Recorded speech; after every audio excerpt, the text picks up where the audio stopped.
Yo, yo, yo, what's up, Foolys? It's your boy Othree. Welcome back to Platicas. This is Platica number 25. You heard that right, number 25. I'm here with my boy Dre Lux. I'm gonna let him introduce himself. Yo, yo, what's up? It's Andre Lux coming out of Sun Valley, Burbank. No, we do. Just out here chilling. See what's up with the homie. Yeah, now we'll talk about how we met later on in the Platica when we talk about your music journey. But the goal of the podcast, Platicas, is for me to invite my peoples and people that I find interesting to tell their story. All right. But I'm a big believer that our story begins even before we're born. All right. So my question to you is, how far back can you trace your lineage? Like what is your family? Like where's your family from? Where are the roots? Let me know all the good, all the good stuff. Yeah, so my mom is from right here, California. Grew up in Burbank, San Fernando area. And my pops is from El Salvador. He came here around like when he was 20 years old, fleeing the war out there. He got souped up when he was young, forced to be in the military, and he decided he didn't want to do that. And he came over here and met my mom, and probably back in like I want to say what, like 85, something like that, and they had my brother and my sister, and they had me. I was born in 94. My mom is her pops is Mexican and her mom is Japanese Filipino. So I kind of got a little weird mix up in me, kind of what people would say a mutt. But yeah, that's my background, my lineage. I didn't know that. That's dope, dog. Yeah, I don't think we ever got to talking about the specifics of our life. I think all of our conversations have been music related. right, right. Right? Or just like kind of like music business, business related. So it's interesting. So you said Japanese, Filipino, Mexican, And Salvadorian. and Salvadoran. All right, we're gonna Yeah, go one yeah. by one. Have you ever been to Japan? Nah, not yet. I want to though one day, for sure.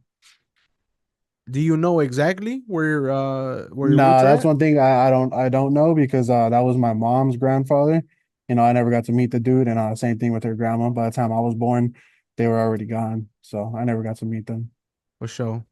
Yeah. Anywhere in Japan in particular that you want to visit? Probably just like Tokyo that I know of, Osaka.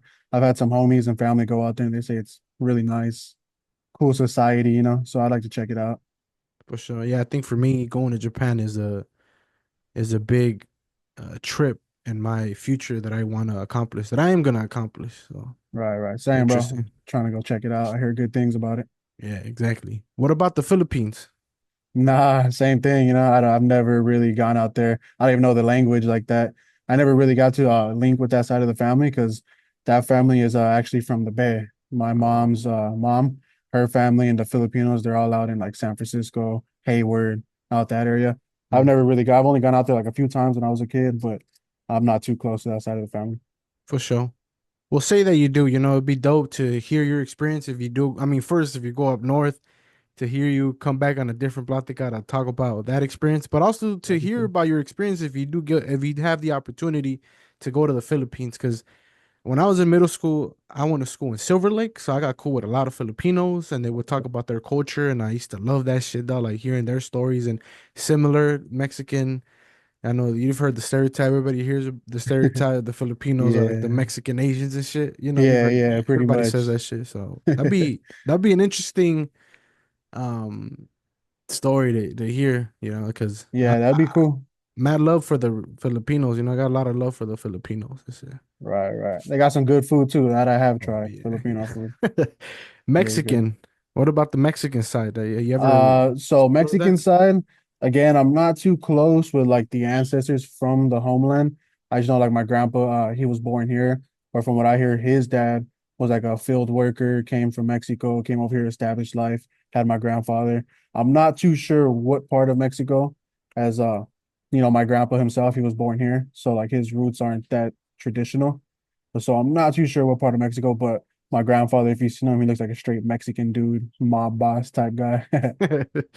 Hey, Yeah, look, it's cool, when you get to trace it back and you're able to go visit your family. I have that luxury, but just like knowing, where there's a possibility where you could go explore, at least you have a beginning point. You know what I'm saying? yeah, exactly.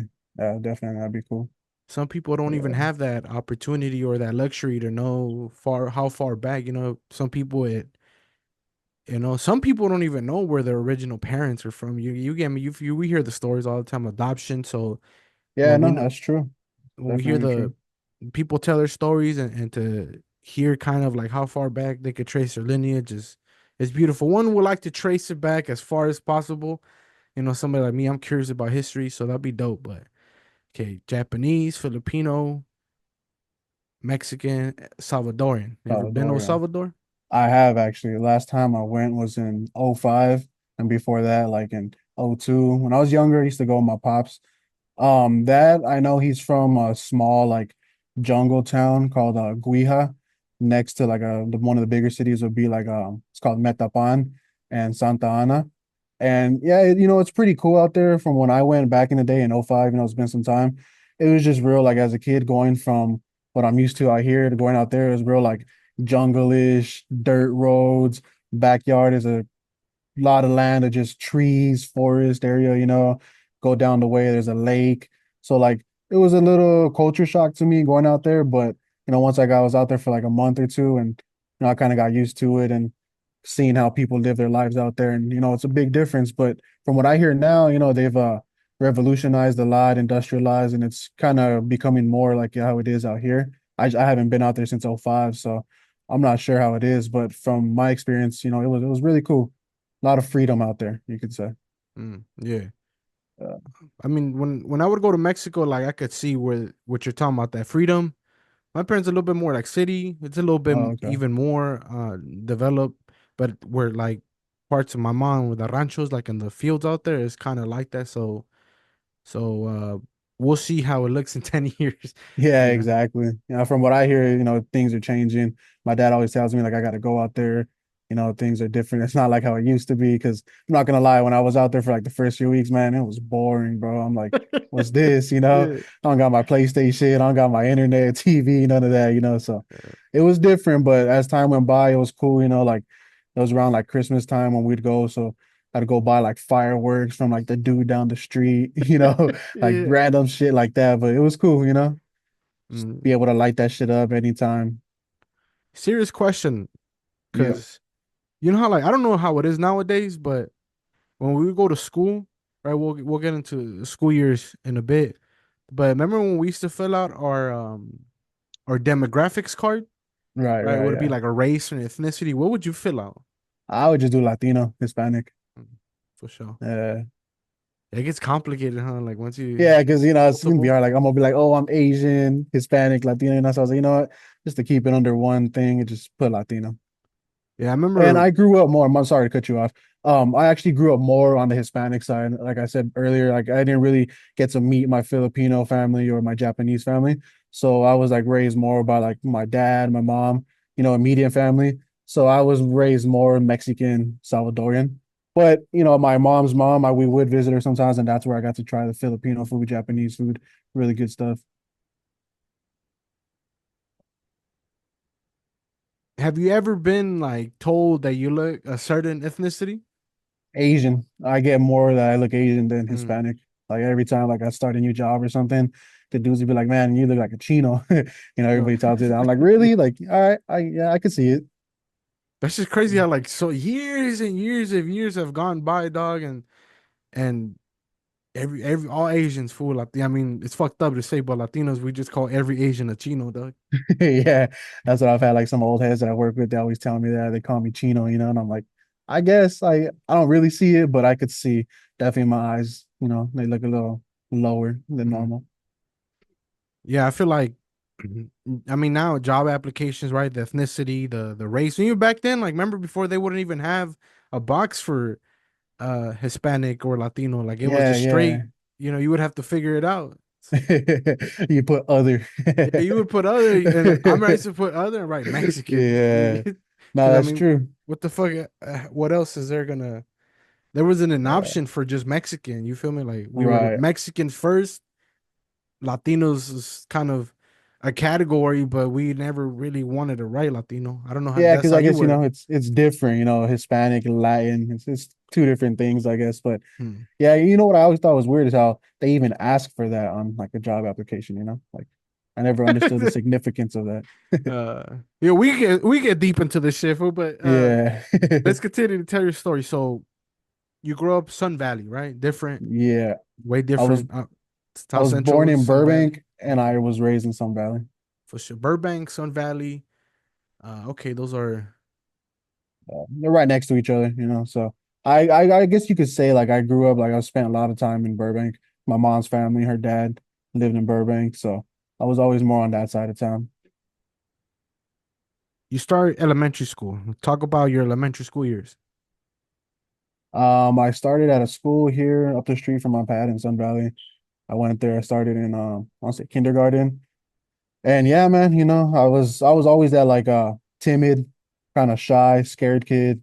Never really made friends, just real quiet up until like I want to say like high school, dude. But elementary years, yeah, you know, they just went by pretty quick. I was at the same school from kindergarten to fifth grade. And like most of my homies were like neighbors. I actually never really like made friends that went to school that lived in other places, or you know, if they didn't live like on the same block as me, I most likely Yeah. didn't know them. Yeah, because I was such like an introvert, always like timid, shy, scared, you know. I was a chubbier kid, so I guess I was like at that time I didn't know, but I guess it was insecurity, you know. So yeah, I just really kept to myself, you know, and try to make friends, but I don't know, I guess I was awkward. What kind of stuff were you into? Like music, shows, that shit. You know, as far as I can remember, I was always into like when I was in elementary school, I was always into hip hop because I have an older brother, 7 years older than me. You know, I always looked up to him, and around that time, you know, that was what I want to say like 2000, 2001, like around that era. So he was at that time was into like, I guess you could say like the mainstream hip hop, whoever was cracking at that time. And so like I would always just look up to him, and I've always just been into hip hop. I remember being like a little kid, like third grade, putting on BET on Fridays for the freestyle battles, you know. I didn't even know what was going on, but for some reason it attracted me, you know. And as I got older, that's when I realized like, fuck, I guess, you know, I'm a hip hop fan. That's what attracted me ever since I was young. I was always into that shit. In elementary, I was actually like always one of the kids who was like able to read the fastest when it came to like those little speed reading tests, you know. Yeah, I remember Yeah, those. so Like, yeah, I don't know why I was just always quick when it came to that. And as I grew older, you know, and became a teenager, I got into like rapping. And you know, one of the things that like attracted me most was like chopping, when dudes would chop, spit fast, like, you know, that's what attracted me the most to hip hop. That's what I liked a lot. mm, any like cartoons you were into in elementary school? When I in my younger days, like when I was like first grade, second grade, I used to like Scooby Doo a lot. Like on Mm. I think it was like Channel 5 after school. Scooby Doo would come on, and then like the Jackie Chan show, you know. So like all those shows I used to this watch a lot, you know. And then like Yu-Gi-Oh! And Beyblade came out, and I used to be heavy Ooh. into that shit, you know. Scooby Yeah. Doo before he was in like animated, it was like still drawn, right? Like it was Yeah, still yeah, comic book yeah. style. Yeah, that shit was dope, dude.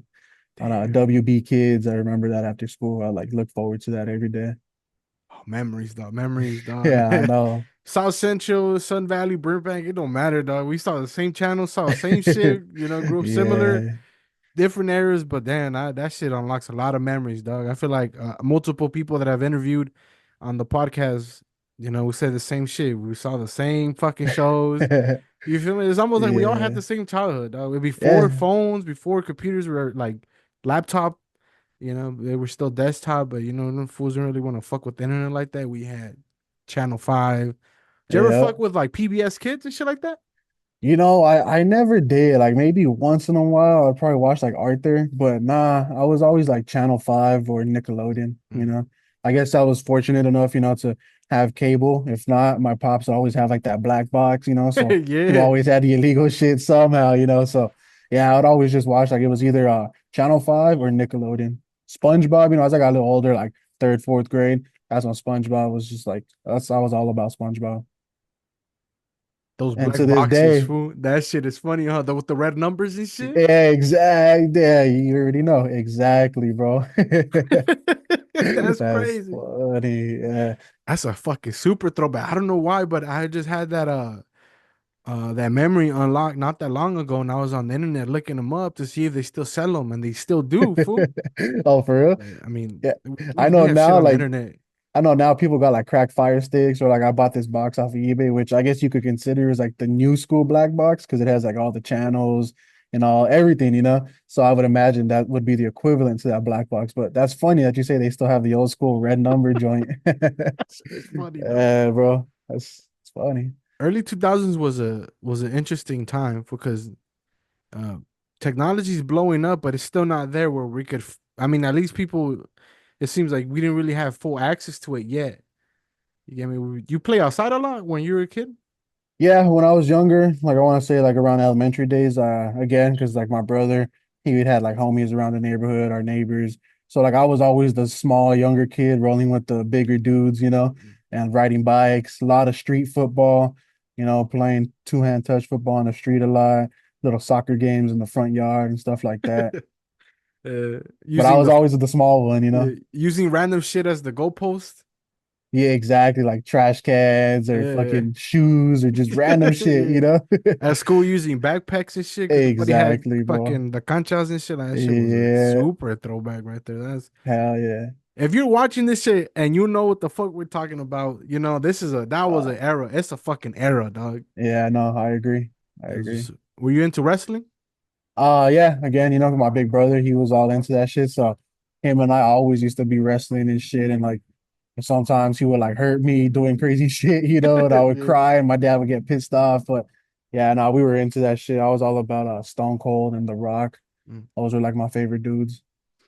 Yeah. I mean, I'm still a big wrestling fan, so I Oh, just okay. random question. Yeah, I just like to ask random people, and I don't ask this question to everybody, but just because we're on the topic of TV shows and shit like that.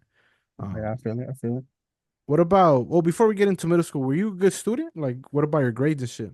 Um, you know, I was good in every subject in all school, all years, except for fucking math, bro. I don't know why. Like, I don't know if I was just like ADHD and I never got diagnosed with it, but I could just never concentrate when it came to math.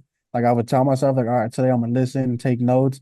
Dude, before you know it, I'm like doodling, doing something else, and I Yeah. could just never like pay attention. And then before you know it, I'm behind. I don't know what the fuck's going on, you know? So the one subject I struggled with the most was always math. Like that shit, for some reason, it wouldn't click. And now as an adult, when I look back at it and like, you know, look at math equations and stuff, I'm just like, man, it was actually pretty easy. I just, for some reason, as a kid, my brain would not process it.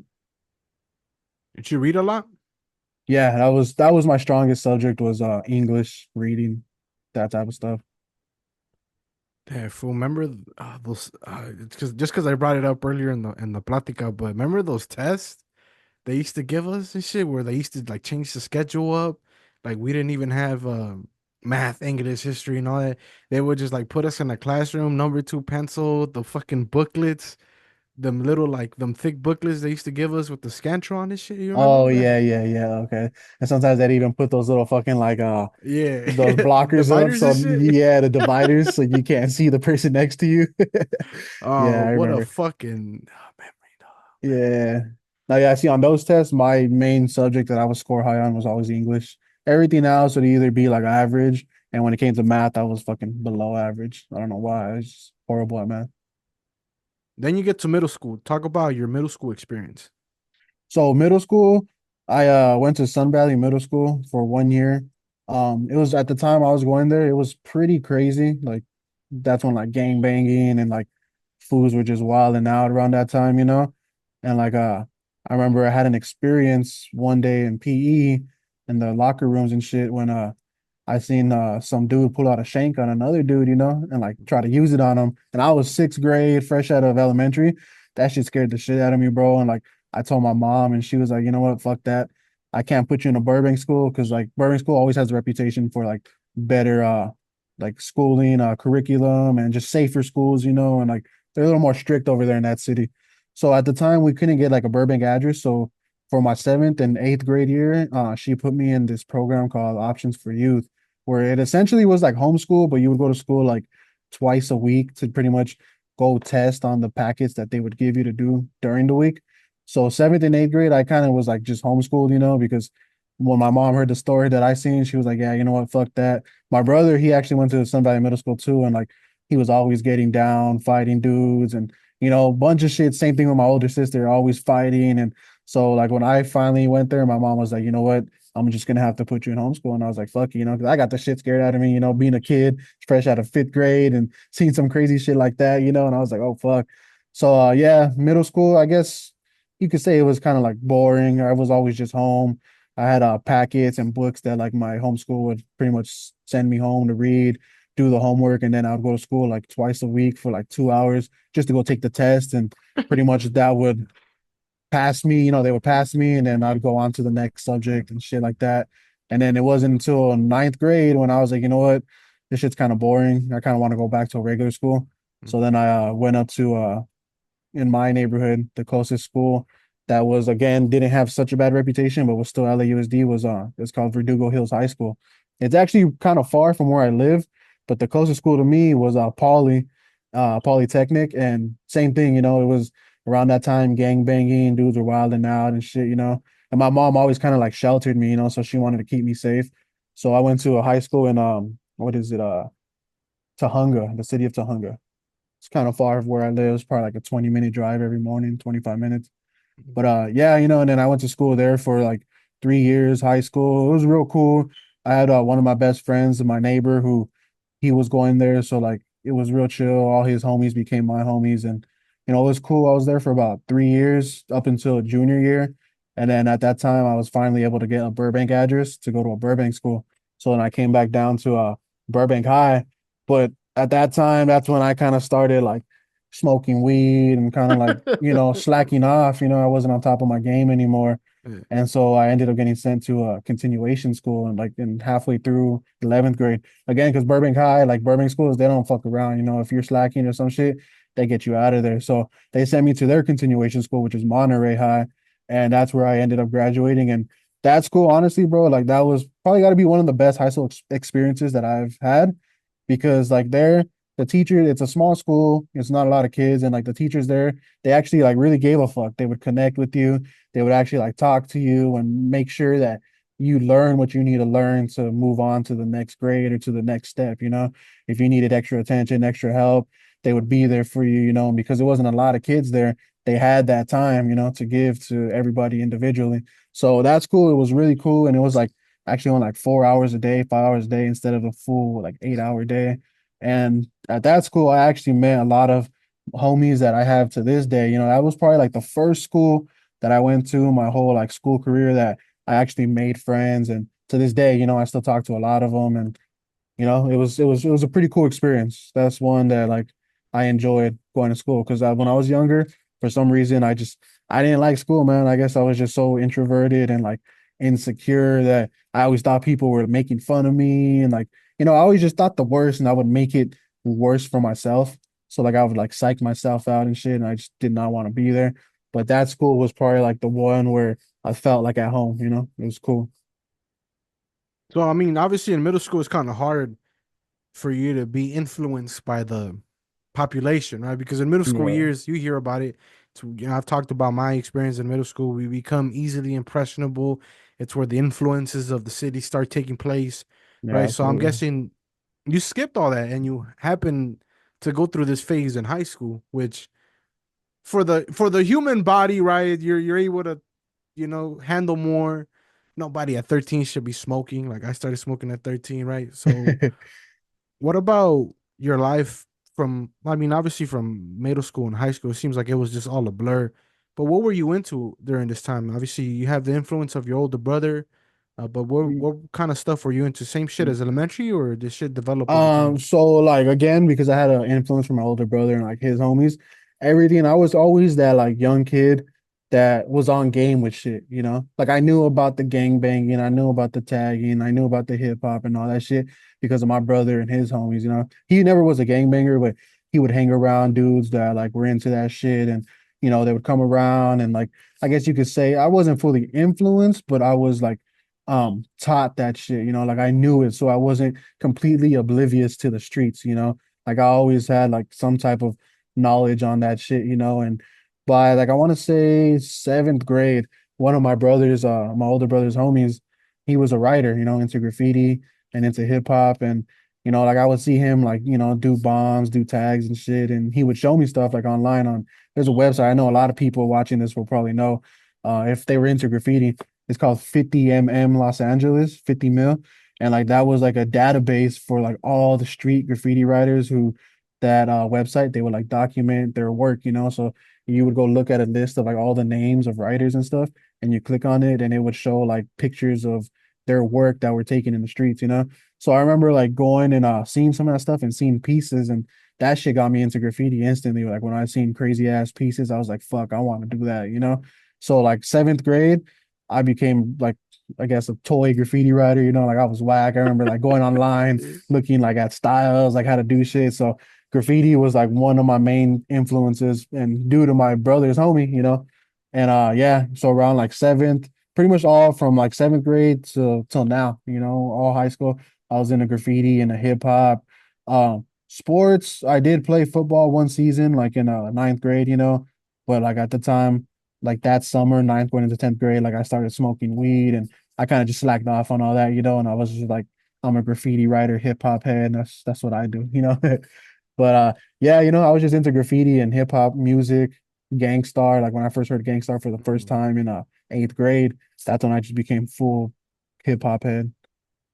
Did you see some crazy shit that you went, or you go through some crazy shit like out in the street anytime? Um, Nah, not like anything that crazy. The probably the craziest thing that I personally been through is one time I got caught doing graffiti and I got chased by cops and shit. And I was under like a bridge that a homie at the time, he had invited me, like, let's go paint under this bridge, you know, it's cool, it's chill, like it's off of the street, you know, nobody will see us. And I was just like, all right, fuck it, you know, being a follower at the time. So I went with him and like, dude, tell me why we get there. And like I barely about to go do like my first few lines on the wall.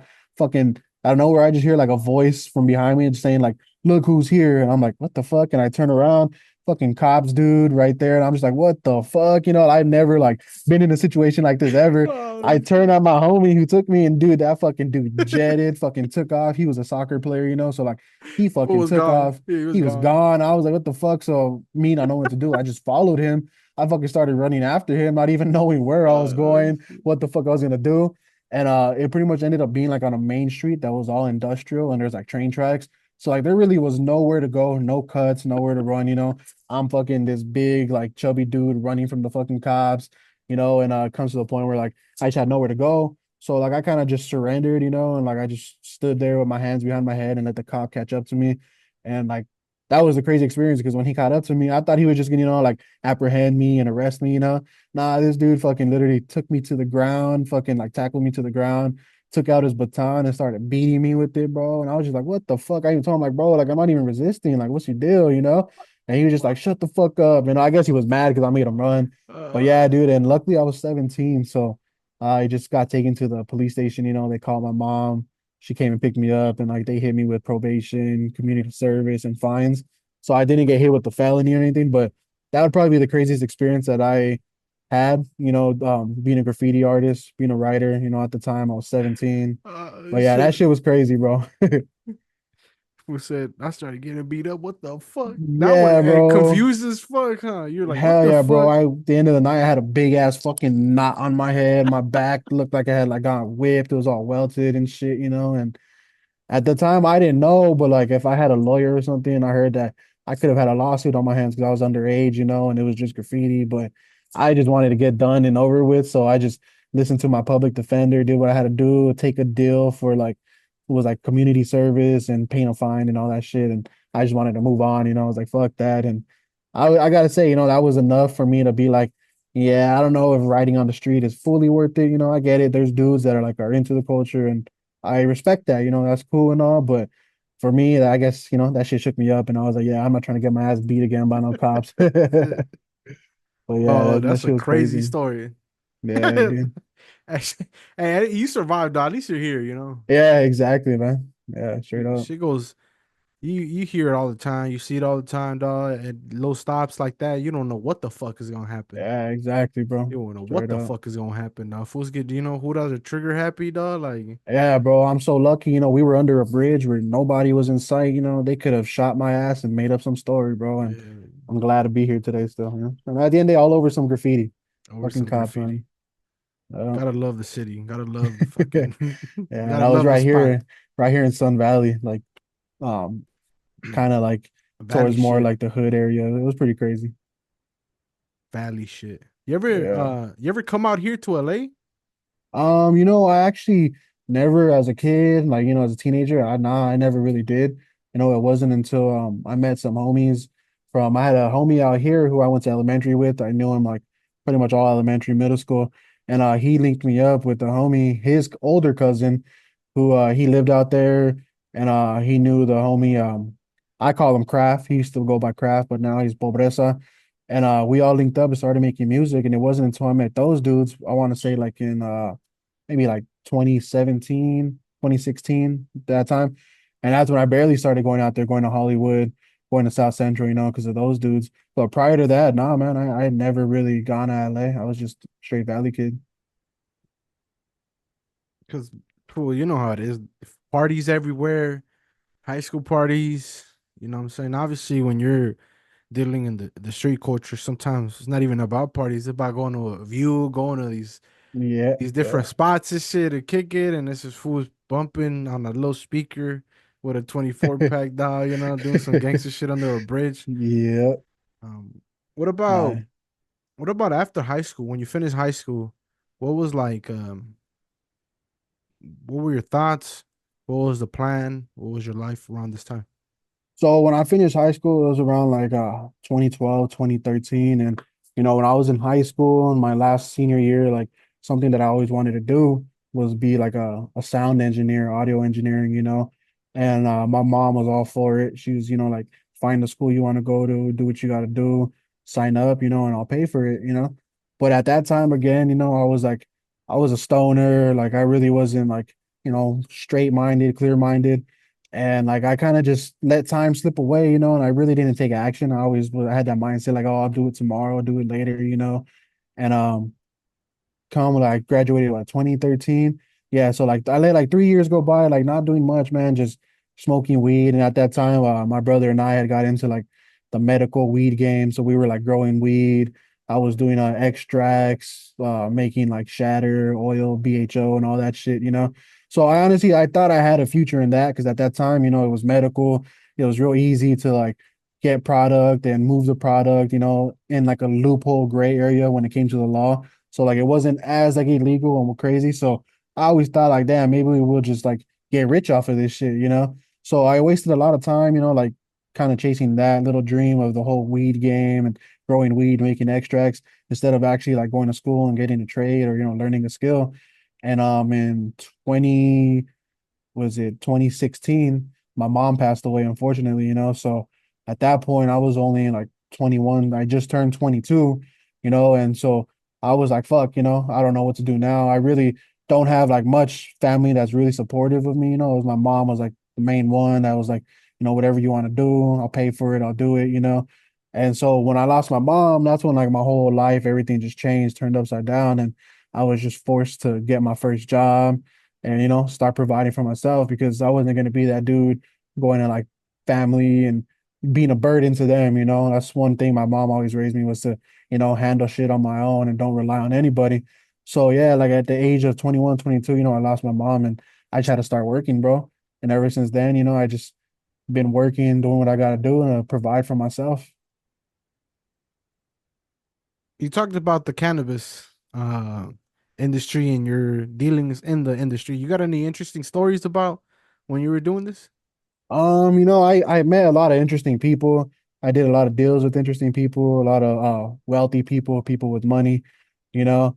And no, I don't have anything like too crazy or interesting. It's just, the experiences I got to experience, going to like crazy mansion parties and shit and whatnot, and being welcome there just because my brother and I had like really good product that at the time, on the market, like we were like considered like some of the big dogs, locally in Oxnard. We actually had like a lot of clientele in Oxnard, and we were kind of building a fan base out there. People, there would be a lot of like dabber dudes that like I would go to a homie who had like a trap shop, like it was his garage, but he had like a whole dispensary set up and he would like, sell to like his homies and shit. And I was building a fan base out there and people would like be waiting for me when I would go like take some oil out there to go like sell to him.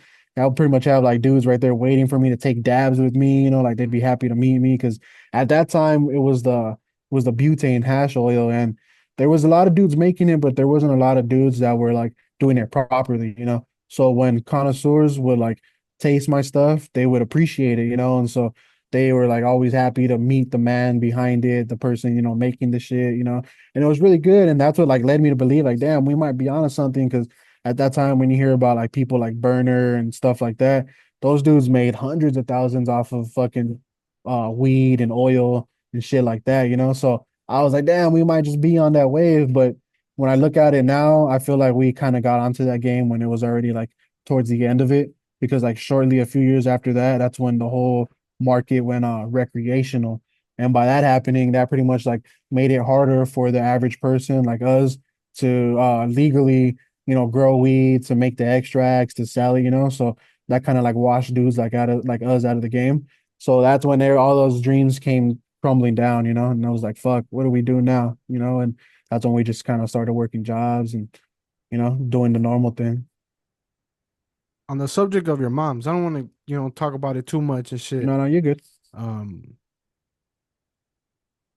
what was, like, what does somebody go through? I don't really, honestly, I don't really know how to talk about subjects like this with people. You feel me? I never Yeah. really understood that part of society where people say like, oh, when people talk about, their relative passed away, and I know people say I'm sorry and stuff like that. I never understood it. So I'm not really gonna talk about, we're not gonna touch on it, but hey, my boy, I see you strong, you're a good father now, you've survived and shit. Props on that. Thank you. Um, Thank you. you know, we we've chopped it up, we became close and shit. Your mom's, she raised a good ass man, dog. Thank you, bro. Yeah, you know, going back to like how you said, you know, like it's kind of like a weird subject to touch, but you know, one thing that like came to me naturally was when it first happened, you know, like that's an experience that like nobody ever wants to feel that, you know, it's one of the worst experiences. But like what I noticed is when I would talk about it with people, like actually talk about it kind of would like make me feel better, you know. I feel like a lot of people when it comes to that stuff, they kind of suppress those feelings, hold it in. And I feel like when you hold that shit in and bottle it in, it kind of just is gonna sit there, sit there, sit there, sit there, and then you know you're gonna reach a point where like you kind of explode and go down like an emotional like downfall, you know. And one thing that helped me, you know, getting through it and accepting it was talking about it. You know, I would talk to people about it, and like I wasn't afraid to speak on it. And I know a lot of people that experience that. That's one thing that they're afraid to speak on it. But for someone that has experienced it, I can say the best thing to do is to speak on it. You know, don't be afraid of the feeling. You know, embrace the feeling and you know move forward. Because if not, you can kind of get stuck into a dark place. And you know, I know a lot of people that they have. You know, they've experienced death, close death, and they never really like express it and let it out. And you know, it causes them to stay stuck. And that's one thing that you know I didn't want to do.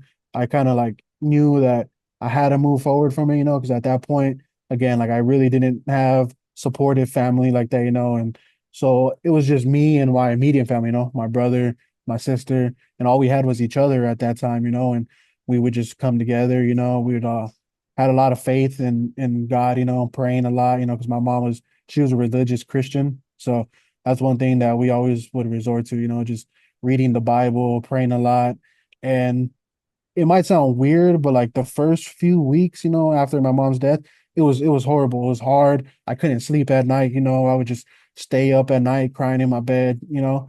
And one morning, I want to say like almost a month after, you know, everything happened, I woke up just feeling like rejoiced, you know. I woke up feeling like I didn't feel that hole in my heart. I didn't feel that knot in my stomach, you know. And like I went to my brother and my sister. I was like, "Hey, do you guys feel anything different today?" And they said the same thing, bro. It's like almost as if like my mom's spirit or something was just here holding us together. Mm-hmm. That we all experienced the same emotion of like being rejoiced.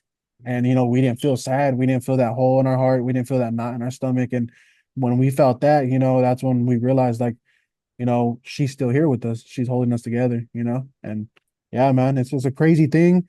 But to this day, you know, like I can speak on it.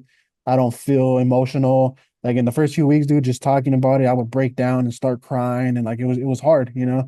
And just one day we woke up and it was what's crazy is all three of us that same day we woke up feeling the same, you know, and we were just like that's the power of prayer and the power of having faith and believing, you know, and Yeah, man, it's just a crazy situation.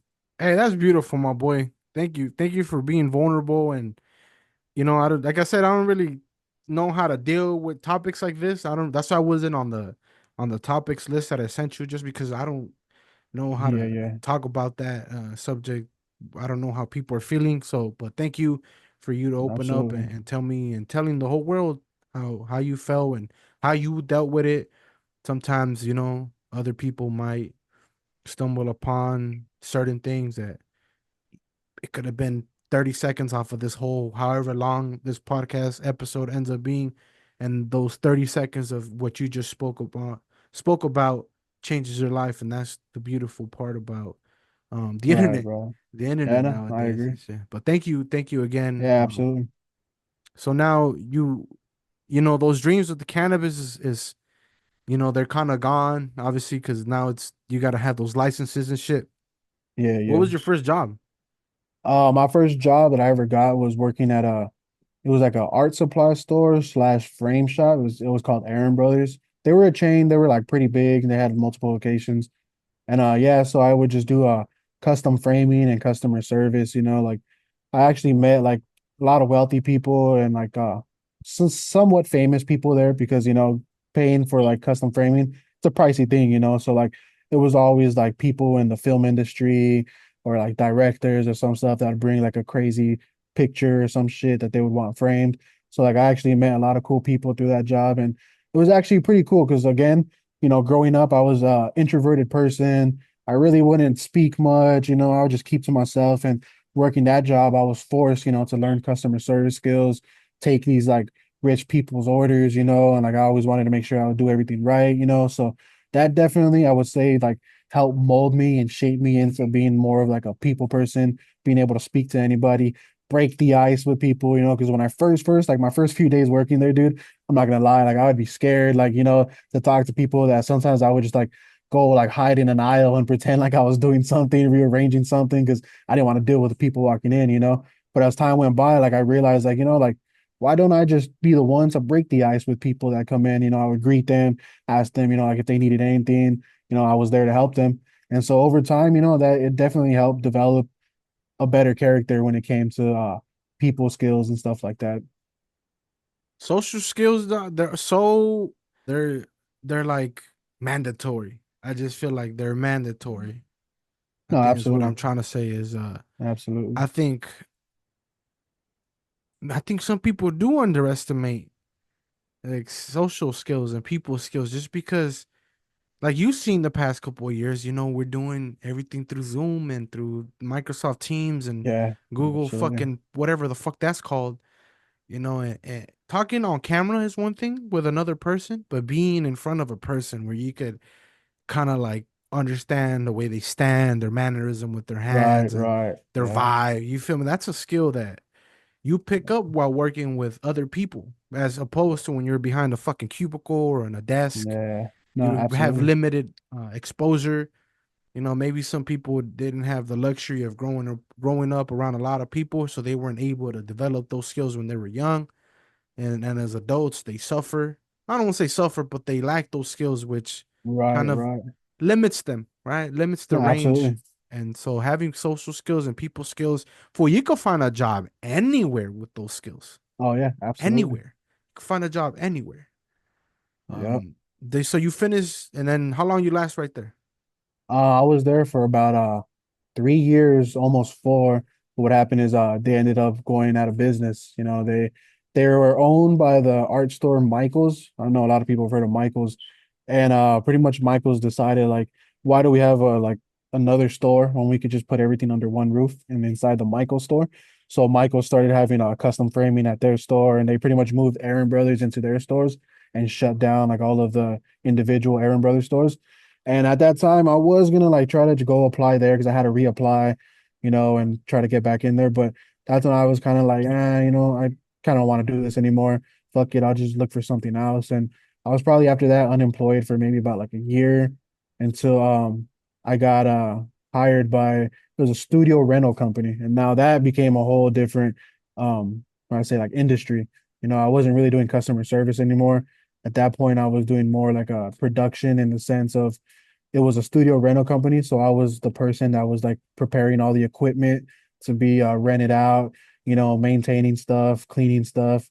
And that was actually a pretty cool job. But the one thing I really didn't like about it was again the social skills, because I went from a job where I was dealing with people, taking orders, custom framing orders, doing that type of stuff, to just working like on a yard with a bunch of like trucks that get rented out and equipment that gets rented out. So I really wasn't doing too much customer service. And I guess I could say though that job, what that did is that developed my work ethic. That made me become a better worker when it comes to hands-on jobs, you know, uh, doing things in a timely manner and stuff like that. Because in that industry, they want their things ASAP. So you got to prepare stuff and get that shit ready to go because that's big money you're talking about.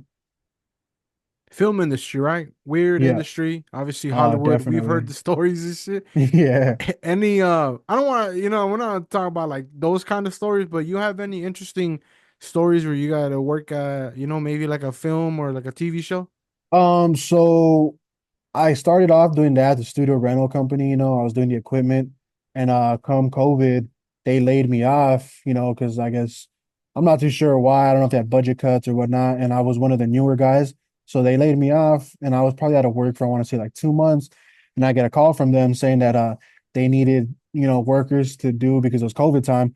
So pretty much productions were asking for like attendants, like restroom attendants slash technicians, because what it was is the company I worked for, they had mobile bathroom units as well. So those are pretty much like porter potties, but like a fancy version. It's like, it's like a mobile unit. It's like a trailer that is outfitted as like restrooms, so like it's like a bigger trailer, and it's not like your typical like Andy Gump plastic porter potty. It's like an actual like mobile bathroom. So there's like toilets, sinks, lights, generators, ACs, and all that stuff. So at that time, that company had reached out to me and they're like, look, we need an attendant, to go work on set, productions for TV shows and movies. And your job was just to be there maintaining our units and being a technician to any of the generators, lights, and stuff like that. And at that time, I was like, fuck, I need work. And the pay was actually double of what I was making on the yard. So I was like, what the fuck? Like, all right, cool. And so through that gig right there, I worked on several TV shows, several movies, and I seen a lot of famous people, and a lot of like nice places, nice houses and stuff that we did productions at. And I was actually there, with the cast and crew, a lot of background actors and a lot of famous people. I got to meet Jerry Seinfeld, Michael B. Jordan, a bunch of like famous athletes. Like it was just always random. Like I would work on a production for like a TV show or movie for like 2 months. That would end, and then I'm on to the next one. So like I was everywhere all around LA and when they would film on location, and it was really cool job, good pay. It was just tedious hours, 12 to 14 hours every day, being away from home. And at that time I wasn't used to that type of stuff. But for the most part, it was cool. I enjoyed it. I got to experience a lot, meet a lot of famous people, establish connections, because when you're working there on set, you're working with all the different departments that it takes to work a production. So like I met like a lot of electricians, a lot of again what I wanted to do was sound engineer guys, stuff like that. And it's really cool. And going back to people skills. And that job, that's where I had to, use my communication skills to talk to people and make connections. And that's one thing that I liked about that job too is, you never know who you're talking to. When they come in and use the restroom, like you might just think it's like some worker person, but you'd be surprised, they'll be the director, the assistant director. So it's always good to, be respectful, and you never know who you're talking to. And that's one thing that I learned there is that sometimes just me, I'm a genuine dude. I'm a cool dude. So I would treat people nice, and they would like my vibe. They liked me. And then I come to find out that that was the director or the producer of the production. I'd be like, oh shit, like I didn't even know. I just thought it was a normal, regular person. So that's one thing that was cool about that is you never know who you're talking to, and you never know what doors you can open up when, when you communicate properly and you talk to people. That's one thing about communication is you never know what doors you can open. Coolest place you got to film at? The coolest place was, if you look it up, it's like one of the biggest mega mansions here in California. It's called The One. It was in, I might be mistaken, but I want to say like Bel Air Hills or like somewhere in that area, but it's called The One. And dude, that thing was fucking, I never seen anything like that in my life. Fucking big ass mansion compound with fucking like I want to say like 20 or 30 rooms, a fucking bowling alley, a nightclub, all kinds of crazy shit, dude. And I was there for, I want to say 2, almost 3 months, every day just reporting there because they were filming it was a show called Loot. It was about like some lady who inherits a lot of money from her ex-husband. But yeah, I was on that production for about 2, 3 months, and that got to be the coolest place that I worked at because it was a crazy ass fucking place, dude. It's huge as fuck. You ever get assigned NDAs and shit like that? Not me personally, because I was considered a third party worker. So I wasn't exactly on set. I was like off of set, you know. So they never had me sign any of that stuff. But I know a lot of other workers, like, yeah, they have to sign that. Oh, you're like asking you questions about this shit, like, "Hey, my boy, I signed an NDA. I can't talk about it." Nah. Yeah, no, I never had to sign any NDAs, you know. Because I was Fucking always kind of exposing away from it. industry secrets and shit. Yeah, but nah, it was cool, man. I got to meet Jerry Seinfeld on Unfrosted, his movie on Netflix. It came out like a year or two ago. I was on that production from front to end, so I was there for like 3 months, and we were on location everywhere. I went to was it Irvine? And I don't know if you've seen that movie, but like the main headquarters of was it Kellogg's? They like make it look like a crazy warehouse and whatnot, but it was actually like some spot right there in Irvine. I was out there for a few days, production paid for me to stay out there, and it was pretty cool. It was a cool thing. That sounds like a interesting, job. Is Oh yeah, I've bro, never it been definitely was. one. I've never been one to ever see myself working behind a desk, like a cubicle desk job. Like you ever seen The Office? Yeah, yeah, Like something like that. I never seen myself working in an environment like that. Yeah, I used to work out of an office in my previous job, but we used to go to like the different schools because I worked with youth, so I was never like just stuck on the chair, right. and I'm pretty sure you got to see some crazy shit, you heard some crazy shit, seen some crazy shit. Uh, did you like at one point? I don't know if this is like a imposter syndrome kind of question, but you ever just question is like, damn, like why the fuck am I here? Like, what is Oh this? yeah, absolutely, all the time, bro. And that's the thing about that industry. Like if you don't speak, if you don't have good communication skills, at first a lot of people look at you like, who the fuck is this guy? What is this guy doing here? And that's when like, like I would just use my communication skills and like, I would talk to people properly and stuff like that. And that's when they would kind of be like, oh, okay, but all the time I'd be like, damn, how the fuck did like I get chosen, to be the guy here, and all this mix and like definitely all the time. I would trip out on that. Yeah, shit like that. You just start questioning. It's like, why me? Why me? Yeah, What am I exactly, trying? bro. What is life trying to teach me right now? I used to think that all the time, bro. I'm like, What the damn, I fuck am wonder. I trying to learn here right now? Yeah, Oh, no, I that's agree. interesting. Before you started this job, I don't know, did you ever consider working at Pobres Tacos, like a Oh position? yeah, so actually I forgot about that. So after the frame shop, that's actually where I went to. So I was probably like out of work for 6 months or to a year after the frame shop. And yeah, and then that's when like the homie Kraft, he had just started, or Pobreza, I should say, he started his business, he literally just said fuck it one day and he stopped doing what he was doing, his work, and was like, you know what, I'm gonna just start my own business. And yeah, I want to say like the first 2, 3 months, he started it. And then like it was around the time where I had been out of work for a while and I was like, you know what, bro, like I just need to fucking work, like I'll come work for you for fucking $50 a day. Like I know that you're not even like big yet like that, you're just getting started. I just need to work, bro. And like I'd be down, to come help out. And so I was working with him for about 2 years before I got the studio rental job. And yeah, that shit was really cool too because I would do his customer service. I would take his orders for him and Right. do all that. And coming from a customer service background, I kind of already had the vibe, like what to do, especially because he was setting up in like an area where it's not too like, how can I say, like the Too brown. It's not brown. clientele. Yeah, the clientele is not too like brown or you say like raza. Like, Yeah. it was more like, professionals in the beginning. There would be like a lot of like surprisingly a lot of like doctors, lawyers, and stuff like that that would pull up, and it surprised me, because when I first started working there, I was like, it's a taco stand, and like I wasn't sure what to expect.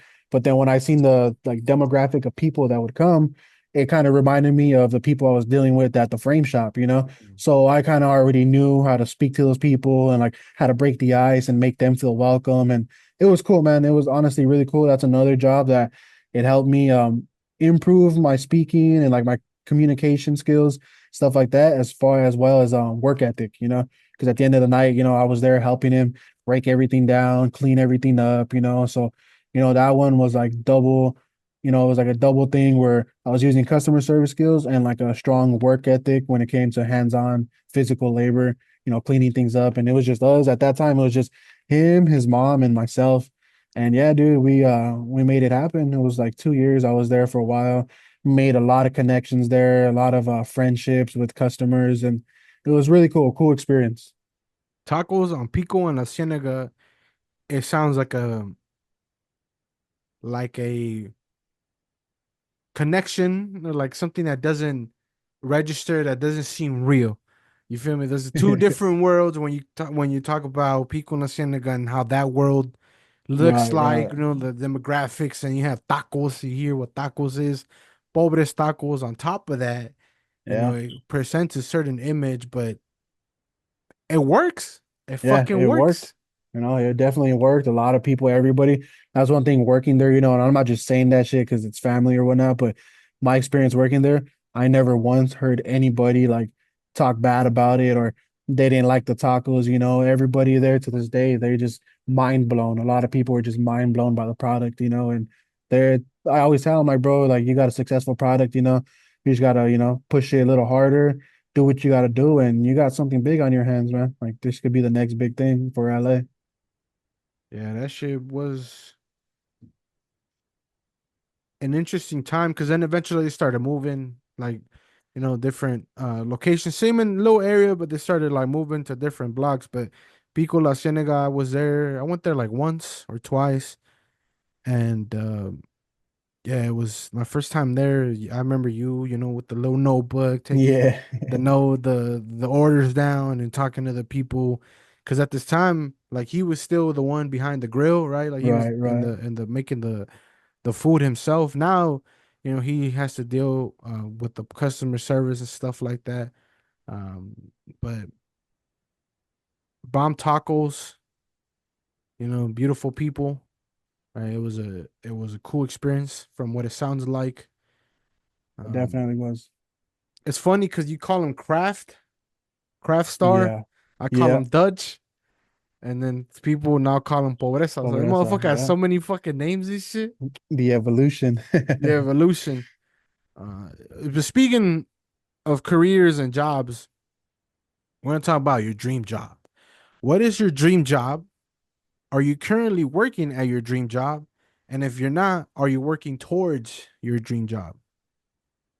So dream job, you know, like I don't know, that's kind of something hard to put my finger on, you know, because I've always been like a man of like different avenues. Like part of me is over here, part of me is over here, you know, and like I could say I could have like several dream jobs, you know, but right now I'm definitely not working my dream job, you know. Right now I'm just working a manufacturing warehouse, building a bathroom, washroom equipment. So it's a pretty big company I work for, but it's definitely not a dream job, you know. And if I could say if I'm taking steps towards my dream job at the moment, if I'm being real, I'm being frank, I'm definitely not, you know, but it's something that I acknowledge and like I know it. And upcoming this new year, I'm like, yeah, I definitely gotta start making changes because this shit's cool and all, but it's just like, you know, when you hear they say you kind of like just running a hamster wheel, you're not getting forward, you're not getting ahead, you're just running in place. And I've been at this job now for almost 2 years and it's cool and all, you know, it's real close to home, but it's just definitely no movement for me. And I definitely want to do something bigger and better. And now that I have a kid, you know, I just recently had a daughter, so things got a little more difficult where it's kind of hard to like chase my dream because like if I would say what my dream would be, it would either be to be like a audio engineer, you know, or to be like a streamer. You know, I've always been big into video games and like something I wish I can always do is get paid, you know, the money that I see dudes getting paid to just play video games and, you know, talk to people on chat.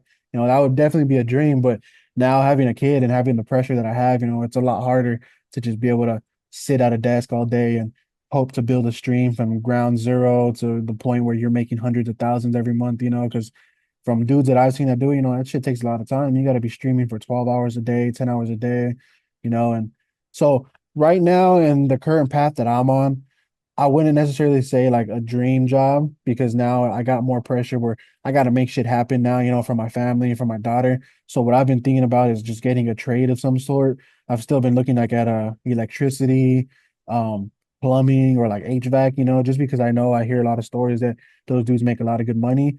And I'm more of like a technical, hands-on kind of guy. So I know if I put my mind to one of those that I'll be successful. And ultimately, like if I could, I would, try to do something big with the music because that's something that like I've always been doing, it's been a part of me. But now with the life that I live, the hours that I work, having to be a dad, I'm always there for my daughter. It's really difficult now, to be able to like it's hard for me to find time to just put on some beats and write lyrics like I used to. It's gotten really difficult. It's not something that I've given up on fully. It's just now I'm trying to find the time to do it, but it's hard when I'm working 10 or 12 hours a day, come home, I got to clock in to be a dad. And it's pretty hard, but it's something that don't want to let fade away. It's definitely there in the back still. And even if I can't do something with my music personally, I do eventually want to like get into the engineering aspect and learn how to do that and help others, find their sound. Understood. Understandable. I can understand all that. I can't relate because I'm not a dad fool, but uh it's getting to that point, you feel me? Like Yeah, no, I when we feel first you. met, it was still, the dream was still big and it was Yeah, still yeah, still on some youngster shit, but time flies, dog, and shit exactly, bro. changes. You say you're a dad. Talk about your role as a father and how you define the role itself and how it changed your life and shit. It's another person and shit. Yeah, no, it's Beautiful. definitely life changing, man. And that's something I'd always hear, when I was younger growing up, that like, having a kid changes your life. And sometimes it changes your life for the better. Sometimes you could be in a situation where you need that like life changing like moment, something to happen to change your life. And the first one was when my mom passed away, because at that time, again, I was telling you, I was like a lazy stoner. I wouldn't do shit. I kind of like would just put things off, to later. And then losing my mom is what made me like become a worker. That's when I started working, developing communication skills, work ethic, and all of that. Because prior to that, like I was kind of like just a lazy dude. I really wouldn't do much. So now having a daughter, that's like a whole different like aspect of love that a lot of people really don't understand until they have their own kids.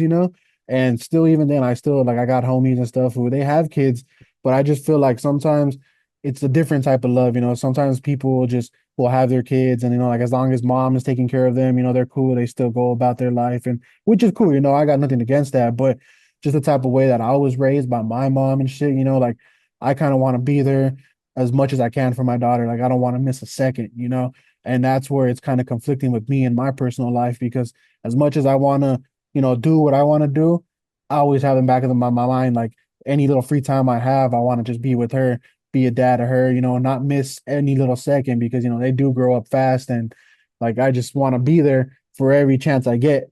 And so that's where it kind of like conflicts with my personal life. But if I had to choose one, I'm definitely going to choose my daughter. And that wasn't a love that I knew about. I never knew a love like that existed until I had my daughter. And yeah, man, just now I just, like I said, I go to work, I come home and I'm just there with my daughter, interacting with her, playing with her, teaching her things, showing her things, feeding her, taking care of her, going on walks, doing the whole dad thing.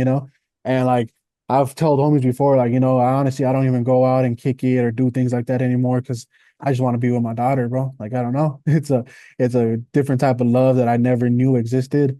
And, I love it. I love being a dad, changed my life for the better, helped me see things and makes me want to strive for more. Great fathers make great people. I heard that. I Yeah, believe that. I believe that. It's not true. I'm not saying it's facts, but I believe that. I Um, agree. I agree. it seems like you have a good head on your shoulders, dog. Thank you. You Thank you. know, I know you and your daughter's mom. Good team, right? A great team. It's Yep. two dope people. I know her too. I know her person. I should get her on a platica one day. Yeah, you should. Uh, You should. uh, but yeah, like I've talked to my homies. not all of them, because not all of them that I've invited on the podcast have kids, but I've always want to dedicate some time of the plática to talk about fatherhood, right? Because I have my dad.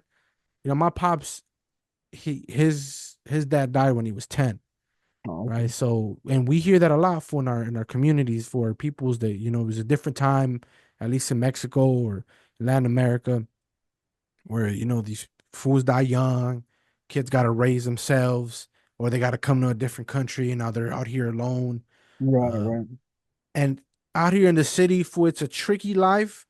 There's a lot of mentalities. There's a lot of fools who don't want to carry that responsibility, right? And they're not great fathers, dog. And working with the youth and working with youth for 7 years, I've seen cases, dog, multiple cases where the father wasn't present in the life of the youth, and they get to go through a different experience, and No, yeah, I I agree. I like I like bringing awareness to the youth and the youth experiences and helping the youth out.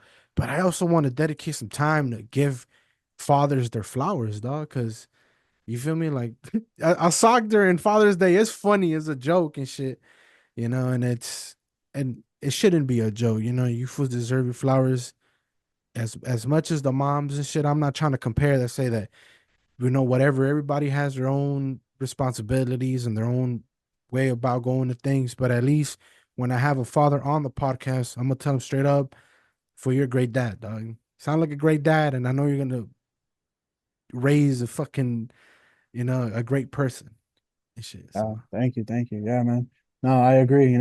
It's one thing to be there for your kid, to be in their life, but it's another thing to be present. And that's something that I've learned, like when I first had her, at that time I really wasn't like, I guess you could say present, I would be there, but it was new to me. It was my first kid. So I really didn't know how to interact with her. It felt a little weird because I'd never been in that position before. But as time went on, I realized that like it's a difference when you're there for them and being present. Being present, like to me, is sitting down on the floor with her, playing with her, teaching her things, reading to her. She's only a little baby, but all that shit, it adds up, it builds up. You'd be surprised. yeah, you'd be surprised. Sometimes it's not even about the fact that you're reading; it's just the building the routine. Yeah, Because if you do it every exactly. day for years, by the time they're 5 years old, when they're able to understand, life a little bit better, and then you continue it when they're 10, it's like, oh shit, my dad's been reading to me for the past whatever. And you're like, nah, I've been reading to you since you were a baby. Yeah, no, I agree, bro. Routine is everything. And then also you Absolutely. hear about like the science behind it, about the subconscious and how reading to them at this stage and it helps them develop, their skills and their cognitive Right. skills, whatever. I don't know. I'm not a science major. I didn't, pay attention during psychology and shit like that. But it's a proven fact that reading to children when they're babies, dog, helps them out somehow, some way with the brain. I don't know. Besides the connection, right? There's a scientific thing that happens in their brain that Oh yeah, helps them out in the long I'm run. sure there is because I see it. My daughter's only 1 years old, dude, and she's saying certain words and does certain things, and I'm so observant that sometimes I'm like, man, like that's crazy. Yeah, and that shit is early. I took a early childhood development class a couple years ago at LA Trade Tech, and it was an interesting class. I didn't think I was gonna like it.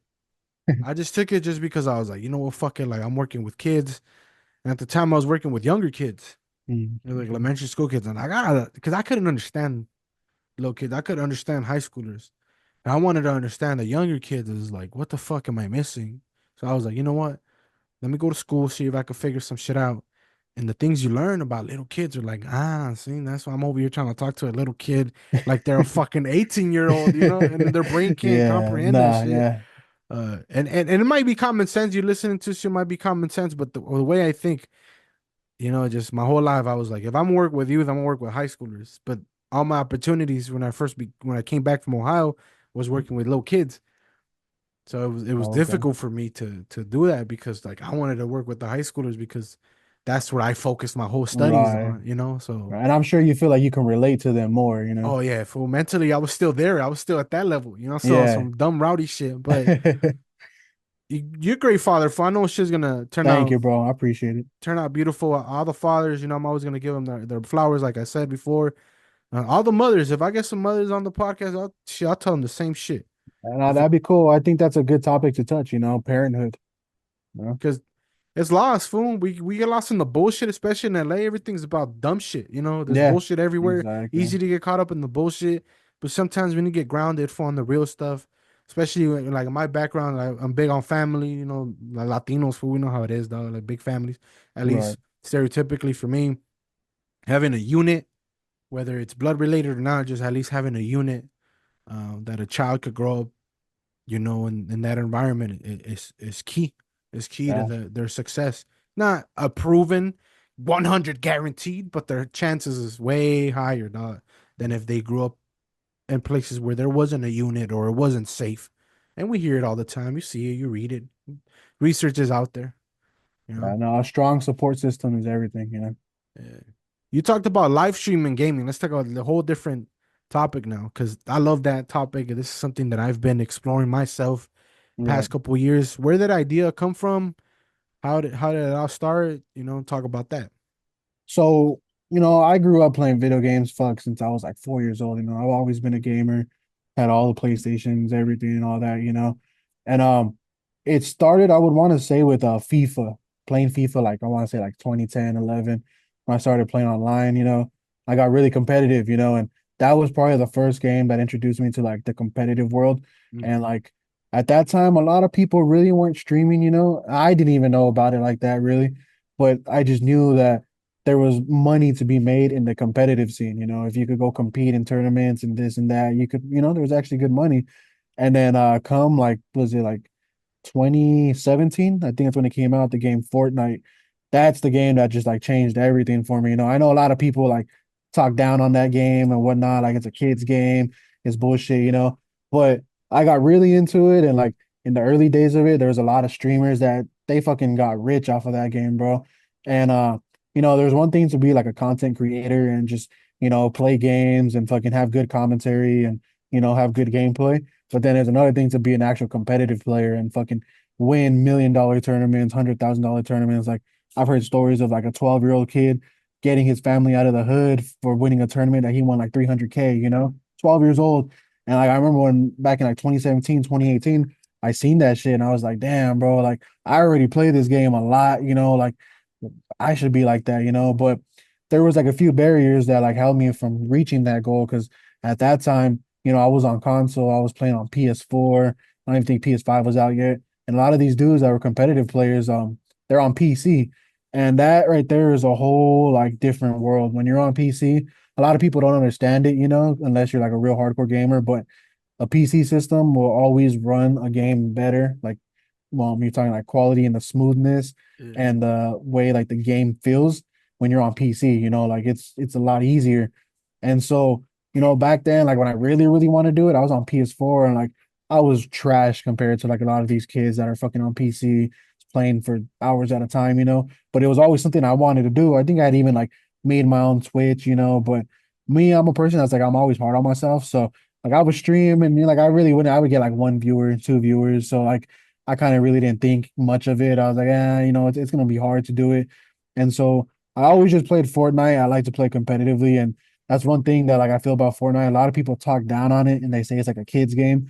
But to me, if you ask me, it is like one of the games to me that I feel that is like close to an actual sport in the sense that to be good at that game, you got to have a lot of muscle memory. You got to know, especially if you're playing on controller, you got to have the muscle memory for the amount of pressure you're putting on your stick to have that perfect aim. You got to have quick reaction times and wittiness to know how to build and do like edits and stuff. So to me, it literally is like a sport, and I could compare it to like boxing in the sense that you got to know how to build and edit to get a clean shot on a person because it's more than just running around and shooting, when you get to a competitive level. And that's something, yeah, man. Like I always wish I could be like a Fortnite streamer slash competitive player. And I know on a weekly basis they do weekly tournaments where if you win first place, you could win like $3,000. And I'm like, dude, imagine just being able to do that. That's like a regular job right there, 3,000 a week. I mean, some people don't even make that a regular job. But yeah, like I eventually got a PC and I seen the differences. I seen the skill, like gap between like PC and console players. And definitely, like if you want to be competitive, you definitely got to be on PC, on mouse and keyboard, you know. And yeah, it's just something that I wish I could do. But now having a kid, it's having a kid, having to work. Like, I don't have that freedom, that luxury of time that I used to have to be able to sit there for 10 hours a day. Because most of these dudes are there 10 hours, 12 hours a day, which explains why they're so good at the game. But yeah, man, maybe one day,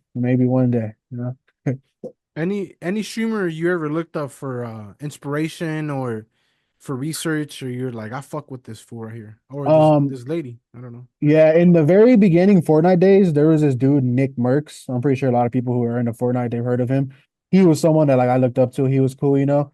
But then as the years went by, like the game it developed, it like evolutionized and the skill gaps, became greater. And like there's dudes that like now that are just shit all over Nick Merckx. Like it became really competitive. So like now there's one streamer that like I look up to the most, and he's a fucking kid, bro. And I look up to him, when it comes to the gaming shit. His name is Mero, Mero, Miro. I'm not sure how he pronounces it, No, but Mero. he's one of the dudes who he's won like the main Fortnite Global Championship Series tournament, I think like 6 times, and he plays on controller. And he's fucking a millionaire off of that game and just winning, being consistent at the game. And he's a controller player. Me myself, I have a PC, but I still play controller because I don't know if it's my age or whatnot, but playing on the mouse and keyboard to me, like it's really hard. Bro, it's so many buttons, dog. You gotta fucking. Exactly, bro. And then like I've always been the person like I'm not the best typer. So unless you know where every fucking key is at without looking at the keyboard, like it's gonna be difficult. So I'm a controller player, and I wouldn't say like I'm fucking great at the game, but I'm pretty decent. I Before I had my daughter, I was going hard on it. Like there was a little point where uh I wasn't working because when you're in the film industry, it goes off of gigs. So sometimes you'll get like 2 months off where you're waiting for the next gig. So like there was a time where I was off of work for like 2, 3 months, and I was just going hard on the Fortnite. And like I got to a level where I was really good. But going back to like I was saying, it's like a sport where if you don't stay on that shit every day, dude, and you take like 2, 3 days off, your muscle memory is gonna get fucking rusty. You start like, you're not moving the same, you're not aiming the same. And it's just something that to be at a competitive level, you got to be really consistent. And that's like, like an athlete, they're in the gym every fucking day, anytime they get perfecting their shot, perfecting their punches, whatever sport it is. And that's why I feel like Fortnite is like it's like an e-sport. It's something that you really, if you want to be at a competitive level and make good money off of it, and you got to be consistent. And that's one thing that I can't be anymore, because of my life, the lifestyle I have now. I don't regret anything, but it is what it is. And maybe one day, I'll be able to have that luxury again to fucking just game, stream. And we've seen the evolution of so many things in our lifetimes. To see video games going from just some fucking regular ass shit that you do with your peoples or at home, right? And then once you grow up, and I feel like I got into this later on in life, like in my late 20s, but during this whole time growing up, fool, there's tournaments going on for the Yeah. original Halo, for Call of Duty, and we're so fucking clueless, Yep. right? We're clueless about it. Obviously, there's a difference between competing and then creating content. Yep. Yep. There's certain fools like I'm a big fan of some. He used to be a Call of Duty pro. His name is Scump from Optic Gaming. Oh, So okay. he was a Call of Duty. He played in the league, right? He was a professional esports of Call of Duty. So he'd go to tournaments. But the reason why he's like an anomaly is because at the very beginning of his career, there was another streamer by the name of Nate Shot, who's the owner Yeah. of 100 Thieves, right? And they were doing the YouTube game. So not only were they competing, they were creating content. And that's like Optics whole brand is like you're content creators, and then there's the divisions for esports players. So sometimes fools gotta pick and choose, right? So if you choose both of them, that's two different pressures, Right. right? Not Right. only do you have to compete with the views and the algorithms and the pressures of the fucking fans, and the fools always like, oh, do a video like this, and having to be creative to having a different pressure over here where you have to be competitive and be on your fucking A game every single Right. fucking day, dog. Get treated like a sport. These fools in Call of Duty, they say they practice like 8 hours. They treat it like a Yeah. fucking job. They get Yep. paid like real good salaries. Like Scump was probably making like $1 million by the end where he retired. But I look at this film like, damn, who would have known like starting up a GameCube in 2004 as a little kid to see how much, well, just not even just video games, but the YouTube game. Yeah. You see fucking T Grizzly. He Oh has his yeah, I heard about that. Grizzly Gaming. Like that shit is crazy. Like just the idea of Twitch. Now it's a little different because now you have fucking all kinds of fools on there. But I remember when I was started reading and researching on Twitch, it said at the beginning you would get banned or kicked off of the platform, or just like they would stop your stream if you weren't streaming games. Yeah. Like it was Yeah. specifically for games, like it was for the gamers. And then eventually, when they got bought out by Amazon, all hell broke loose. But it's a untapped potential still, I believe, No, in yeah, that world. definitely. Definitely with even new games that are coming out too, like there's still a whole bunch of shit that's coming out that is gonna have a scene. That's what it is like the esports scene, it was underground for such a long time. Like even back then on like PS2 and shit like that, there was always like Mortal Kombat or Tekken tournaments. Yeah. Tekken was really big in tournaments. And now it's just, internet streaming, that shit just evolutionized. And yeah, dude, it's a whole new scene that there's a lot of money to be made. It's just knowing how to market yourself and how to create that content to engage with the fans and your fan base, whoever you're trying to market to. And not even just games. Like you look at fools like Kai Cenat. Oh yeah, exactly. For I went on Twitch earlier, fool, just to see what's up. This fool had 131,000 viewers on his stream. I didn't click on his stream, but I was like, fool. And then I seen everybody else and a couple thousand, hundreds, right? And to see some fool like this, he's not even playing video games and he's just streaming his life. Yeah. With the shit that they do at the house, at the AMP house, and to see like rappers come to him. John Cena was on his I stream. seen that, bro. I was like, damn, I he was made like, it, made what it. the fuck? Like, that's how you know times change. We were growing up. Fools wanted to be a Yeah. rapper. Fools wanted to be an athlete. Now fools want to be a streamer.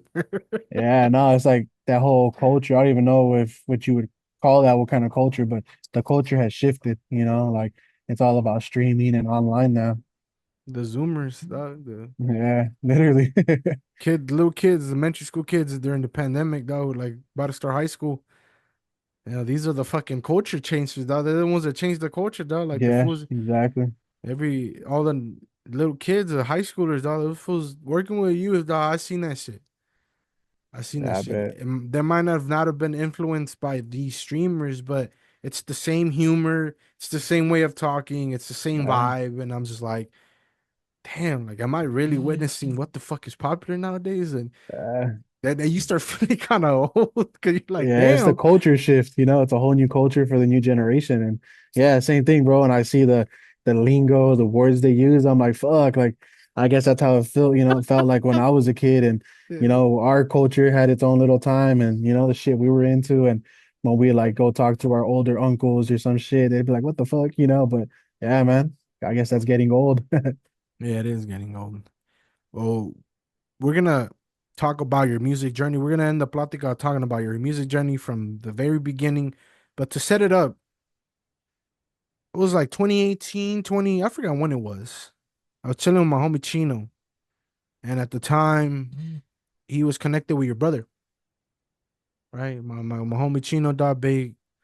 He loves his flower, dog. He loves that shit. And I don't know how the fuck we'll be finding connections everywhere, dog. I don't know Right. how you got connected with your older brother. One conversation led to the other.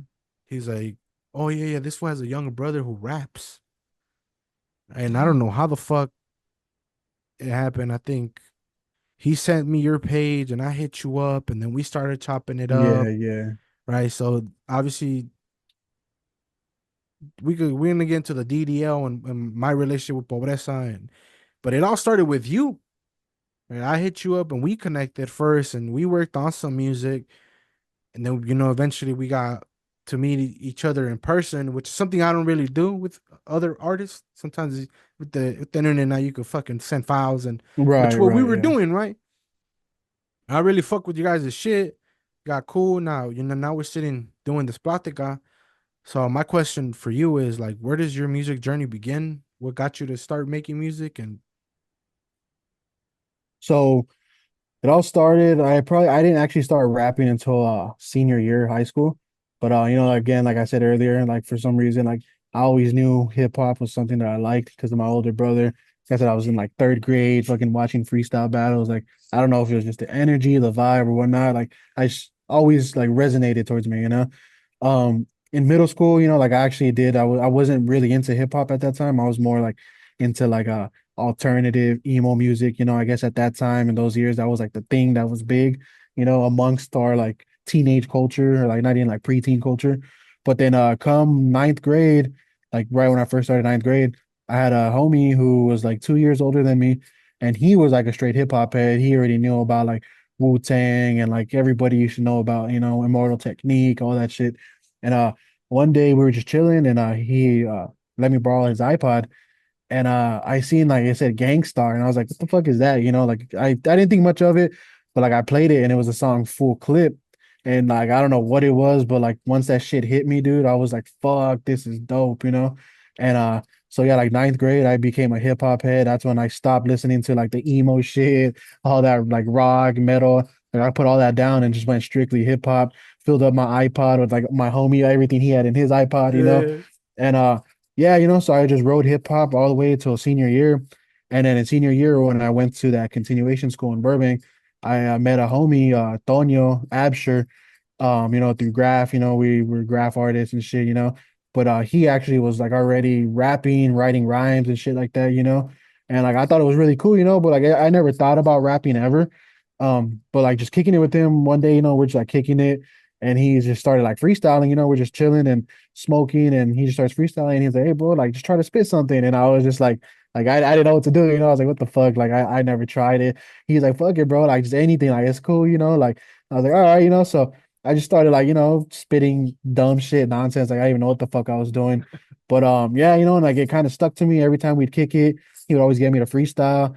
And then like I just noticed that as time went by, like probably from like the moment that I started, so like 8 months into doing it, I kind of started realizing that like I actually started to understand flow, like oh shit, I'm actually flowing now, like and then it came to a point where like, I was like, fuck, like let me like let's get a little mic, and like let's try to like record ourselves. And Yeah. so like we would record. I remember we were using like fucking Windows XP, using like Pro Tools 5 or some shit like that, like cracked version. Like he already knew about all that stuff. So he put me onto that. And yeah, there was just one time where like I think if I'm not really active on SoundCloud anymore, I kind of stopped like at some point and like all of my newer stuff stopped being released on SoundCloud. But like if you were to go to my SoundCloud, I think it's still on there. It's the very first thing uploaded. It was a freestyle. And like after that freestyle, that's when I realized like fuck, this is what I want to do, like I want to actually like do this shit. And yeah, I just started rapping. I was always big on freestyling. Like I never would really write stuff because when my homie got me into it, it was about the whole freestyle shit. So my style had always been like revolved around freestyle. I was never really like one to like sit there and write stuff. And yeah, like I just would write it out, just do that, fucking freestyle, kick it with homies. And then one day, my homie that I told you I had in elementary school who introduced me to a lot of my homies at Burbank, his cousin was Steve. I know you know Steve travel. And he brought him over one day because we would all kick it because of graph. I had a big like backyard. And so in my backyard we would do like graffiti. Like I had walls that like my mom would let me do graffiti on. And so like I had like my own walls that I would practice on and shit. And little by little I would like let fools come over and like just paint my backyard. And that homie, his cousin Steve, one day like I didn't even know him, but he was just like, hey, is it cool if my cousin comes and paints? Like at that time, Steve was like, he was kind of a known writer, like in the Valley and like LA where he was from. Like he would get up a lot. He was about it. He was an active writer. So he came over to my pad one day and like we were just kicking it. And then me and my homie that got me into rapping, we were there. And like, we were just kicking it and we are playing beats. And I started freestyling. And that dude Steve was like, "Oh shit, like you rap like that?" And I was like, "Yeah, man, you know, like I just fuck around and do it." And he liked it, and him and I built a friendship through that because then he started like just coming over without his cousin, you know, and like he would like play beats and shit. And he told me like he was always into like wanting to be a producer and make beats, but he just never really did and never like got the push to, you know. But after meeting me and like my homie, he kind of like started getting more involved in it. And then like before you know it, like he came over one day with like I think it was like an MPK, like that little keyboard with a few pads on it, and Yeah. he started making beats, and then from there, we'd kick it, he'd make beats, and that's when he at that time him and I both would listen to like Joey Badass and Capital Steez, and we were into that scene, and that's when he formed DDL off of Capital Steel line that Capital Steez had. I was like, whoever said the sky's the limit's a fucking fool. I disguised the limit and started aiming for the moon or something like that, along those lines. And he took the phrase "the sky's the limit," which I thought was dope at that time. And I was like, that shit's cool as fuck. And he was like, like let's start like a group or something, like we kind of had the image of like a kind of like a gang star, like a producer, MC type thing. And we were doing that. But like, at the same time, from where he was from, I think he was like South Central, like that area. He had knew Craft, Dutch, Pobreza, whatever, whoever calls him, what he, his name. I got introduced to him as Craft Oh, Star. yeah. And he would always tell me, like, yo, I got a homie, he's a younger head, but like this fool, he could spit, and I'd always be like, oh, for real. And he would like record stuff with him on their time, and he would come show me. And I would be like, damn, this dude sounds sick. Like at that time, I was like, he sounds like a fucking Vinny Pass or something, I was like, this was fucking dope. And eventually he started bringing him around, and that's how him and I met, was through travel, Steve. And yeah, and then we just decided to form a DDL. Or at that time, I think it was already formed. So we were like, let's just add him to the group. And so it was us three, for a cool minute. We were writing it out. But one thing I gotta say is like again, when I got into, rapping and shit, it was kind of more like a freestyle thing, like kicking it. I never really took it like 100%. Like I wasn't into the craft of like writing, to me, it was just like throw on a beat and I'll fucking start rapping type shit. And when I met Kraft, he already was like pretty strong on the pen. Like he had fucking verses for days. He like had a good writing ethic, and that's one thing that I feel that always held me back was that I never took it to that level. And again, being like at the time, I was always kind of like a stoner dude, laid back, so I never really felt the need to go to that level. I guess I was just comfortable with what I was doing. So I feel like that's one thing that always held me back is that I never really developed a strong like a ethic on the pen. And so he would always, like just fucking come at me with fire ass verses, and then I would have to get my pen, and do whatever the fuck I can to like try to match it. But I would always be like fucking like intrigued by how dope of a writer and rapper he was. And we wrote that shit out for a cool ass minute. We were probably together for like I don't know, like maybe 5, 6 years, until it was like, I want to say, I honestly don't remember the timeline, but it was like a few years ago where, those two dudes kind of had their fallout over their own little personal reasons. And me personally, like, I just didn't feel cool with like, we established the group and then like, Kraft, he kind of just wanted to do his own thing, and was kind of like, I'm going to kind of walk away from the group. And so then I kind of was like, to me, it doesn't really feel the same.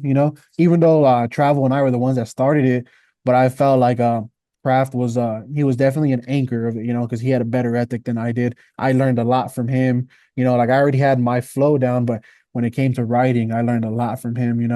And so we kind of just split up, did our own thing, and then Kraft and I, we stuck together.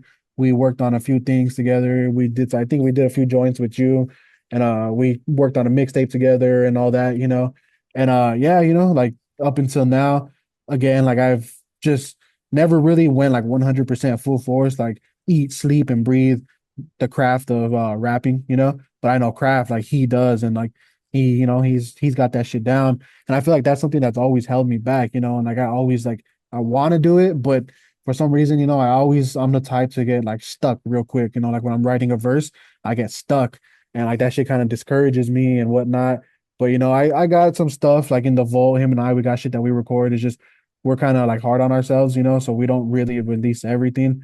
But yeah, like it's always just ever since then, like back in was it like 2012, 2013 when I first started freestyling, it was something that always stuck to me. And like I could compare it to the graffiti, like when I first became a graffiti writer, it always just stuck to me no matter what. Even if I wasn't doing it every day or whatnot, but like if I see a piece of paper and a pen or something, like I want to just catch a tag or do a little bomb or something. And same thing with the rapping, whenever I would hear an instrumental or a beat, I'm like, fuck it, I just want to spit, like I would just spit whatever came to my mind. And over time I like learned cadence, I learned how to write better, syllable counts and stuff. And Kraft was honestly one of the ones who kind of like taught me that shit, and he's younger than me too.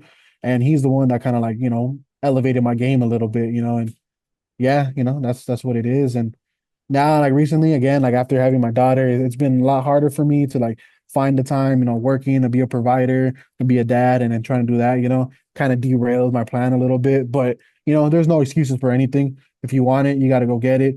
You got to find the time, got to do it, and that's something now that I'm trying to do.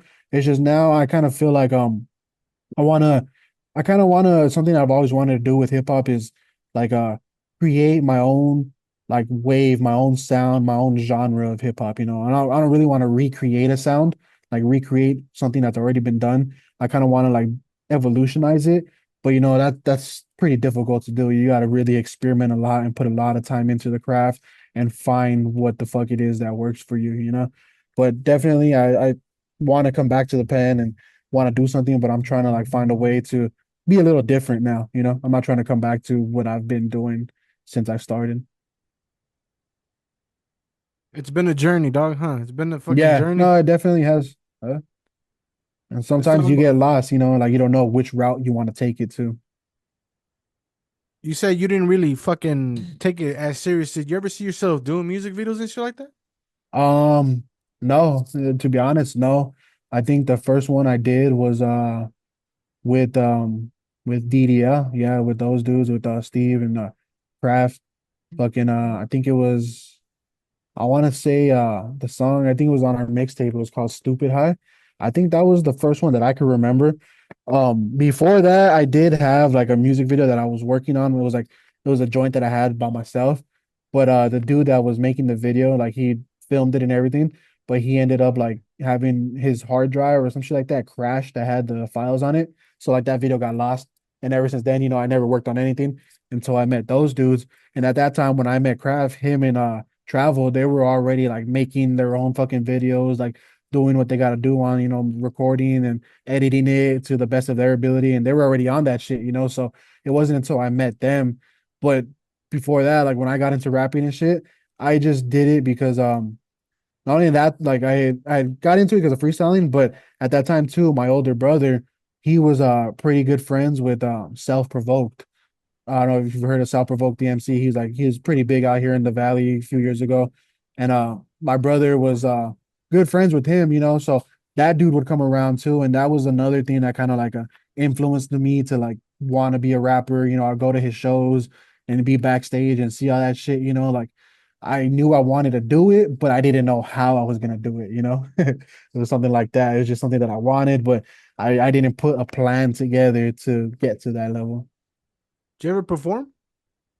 Um, there's probably been only one time in front of a crowd, which was at one of self-provoked shows. He had a show at like I want to say it was like a frat house for I think like a it was like CSUN or some local college out here. And he was at like a frat house and he had his set. And like at the end of that set, like, he knew I rapped, and like my brother would tell him and shit. And at the end of the set, he had like a few other homies that were there too that were like rappers, but they weren't like on his level yet. But at the end of his set, he was like, I'm a have open mic, for like my homies that want to hop on. And he had a homie hop on, and then after that homie went, and he was like, all right, like, who's gonna hop on next? And fucking at that time it was my brother and my cousin that were there, and they kind of like put me on the spot, they're like, hey, this guy right here, and so I was like, fuck, like I was nervous as fuck, bro. But I was like, I'm already put on the spot. I can't back out of this. So at that time, luckily, like I had a verse that was I think it's actually on my original SoundCloud. It's called Verbal Shenanigans. And like I was like one of the verses that like I had wrote and like I had it memorized. So I just went up there and like, yeah, dude, I spit that verse and it was fucking nerve-wracking. At that time I was like I want to say like 19, 20 years old. And it was hella nerve-wracking. I had never been in front of a crowd like that. And like I'm the type of person where like I kind of don't like see the potential that I have in myself. It's like I didn't really fully believe in myself. So like it was really nerve-wracking, but I just went up there, I did it, and at the end of the set, some random ass dude came up to me and gave me props. He's like, "Hey, bro, that shit was hot," and that was another like point that I had in my like journey where I was like, "Fuck, maybe I should start doing this shit." But one thing about me is my ethic on that shit. It was always real lazy, laid back. I didn't have that like killer mentality, that killer instinct to like want to do this shit and fucking make some shit. So I feel like that's what always kind of like was detrimental to my journey and to like my little career. But it's never too late. There's a lot of dudes that are running the hip hop game right now that are in their 40s, 35, 36. So, I'm just hopefully one day. When we connected, I was working on a song called Pendulum Swings. Oh, okay, yeah, I remember. Remember that shit? And it was just supposed to be me and you. And I think Right. you were like, no, I think my boy, he was already going by Dutch Mouth at this time because I think he had just changed his name from Craft Star to Dutch Mouth. I don't know what the fuck. Yeah, I think it was around that It was time. around that time. And I was like, oh, because I would go to the YouTube channel and I would see your guys' shit and I would see Travel and Dutch's stuff that they were doing, non DDL stuff, and then I would see the Yeah, DDL stuff. Like, damn, these was, they kind of like more of my like lane, a little bit more of my style, more of my vibe. So I was like, fuck it, I think that was the reason because my boy Chino, like he's probably the one fool. He's always like telling me to connect with all these artists. Well, some of my other people have too, but he's always the fool that's always like connecting me with other artists. Sometimes, most of the time, the artists, I check them out. And I'm like, it's not really like my kind of style, right, right? And whatever. But like he's always getting always opportunity after opportunity. He's out like once in a while. I was like, "Hey, 3, I met some fool, boom, boom, boom. We should connect with him. Hey, 3, I met some fool, boom, boom, boom." And luckily, I connected with y'all, and now we've been able to build a relationship for the past 2019. Well, how long was that? Was 5 years? yeah, yeah. I want to say like 2019 around Like that time. 5 years. We've done a couple songs here and there, but that Pendulum Swings was that first song, and you open that shit up, and boom, then I do my two verses, and then Dutch closes it, and after that, you feel me? You fools drop your Hunger Pains, Right, right. your mixtape, and everything is. I know you said you didn't really like to write a lot of this stuff, and I know I've been in the studio with you fools, and I've seen you pull out verses. How does your what is that routine like when it comes to writing? Do you write it on paper, then transfer it to your phone? Do you have it on Um, paper? So in like my early days, I used to use paper, like notebook, but to me, I found it more convenient to just fucking pull it out and do it on my phone on the spot. And yeah, like for the most part, everything I've ever written that's been recorded is either like I find the beat or like Kraft would send the beat, or for instance, like like check this beat out, like I want to collab on this. So I would just listen to the beat and write to the beat. I never really had like a verses that I wrote, like to either other beats or anything like that, like free verses, and I put them on something. Usually everything that I have recorded is written to that beat. So like my style is like, I would just go on YouTube, find fucking beats, and then just start writing to it. However, like the beat, whatever the beat made me feel, I would start like thinking of topics. But that was like one thing coming like from someone that would just freestyle like off the head, in the moment. I had a lot of trouble structuring, like it was hard for me to structure shit. I would just write it the way it came out of my head. But like now, as I like gotten older and got more mature with it, I realized, you gotta structure your lyrics to the counts of the beat, to give it a different type of sound and not just like some dude rapping, fucking going off. So that's something now that like I definitely have been trying to work on. And finding like the right cadences for the right timing of the beat, is something that I've always been big on, trying to sound different, trying to do like chopping, syllable connections and stuff like that. I haven't dropped anything recently. It was in like the last thing we dropped, I want to say was like at the beginning, mid year was the song Dollar Dreams. And it's been a while. That one right there actually Dutch came at me with that whole production and he was like, look, check it out, bro. Like I know like you're not like too active on the pen or whatnot, but like I got this verse that I wrote for you and I think, like it fits you who you are, like your life and tell me what you think about it. And like he sent it over to me. I heard it, heard the beat, perform. the lyrics the way that I interpreted them, to the beat. But then when we finally linked up, he's like, look, this is what I had in mind, the type of flow, cadence. So he kind of like schooled me on that and showed me like where to take it. And, that one kind of opened my eyes up a lot too on seeing different structure, because I felt like the way I would write things just had like a certain structure where sometimes it would have too many syllables for what it should be. And that's where I learned to kind of like cut back and take things a little slower because I've always been the type to, my influences at that time underground, like when I was into like writing and stuff was that dude self-provoked, and he was real choppy with it at one point. And then I ran in same thing. My brother was had a friendship with Afro, All Flows Reach Out. And he brought him over a few times and I met that dude and like his whole cadence and like multi-syllable rap, like that shit kind of like stuck to me. And so that's something that I would always try doing would like have that multi-syllable like crazy shit. But sometimes it's not always about that. Sometimes it's about like having a good message that actually connects with the listener, having something that is like concrete, that they could vibe to and they could connect to it, because sometimes when you're just doing like multi-syllable bars and like chopping, that's more like flashy for the sport. But when you're trying to connect to somebody, you kind of have to slow it down a little bit, and make your connections a bit more simpler. But yeah, Yeah. it's just something that I see now, is just kind of simplifying things. Sometimes it doesn't need to be so complex. I love doing this podcast because when I get the rappers on the podcast, I gotta hear everybody's music journey. Yeah, everybody's Right. music journey is different. The roller coaster, the twists and turns is not all the same, and that's the beauty about it. And that everybody's experience is different. Everybody goes to different things, sometimes similar, right? But most of the time, the path is always different. There's not like one direct path towards that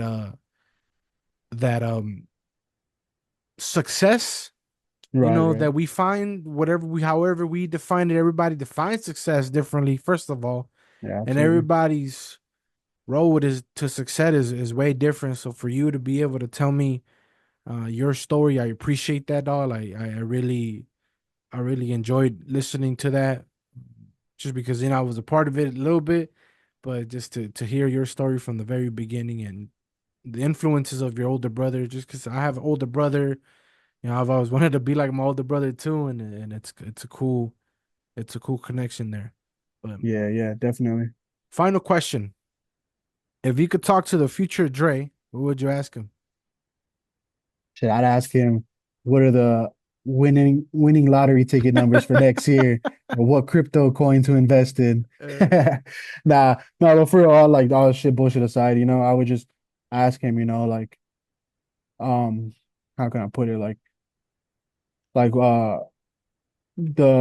how was it worth all the stress and the struggle that I'm experiencing now?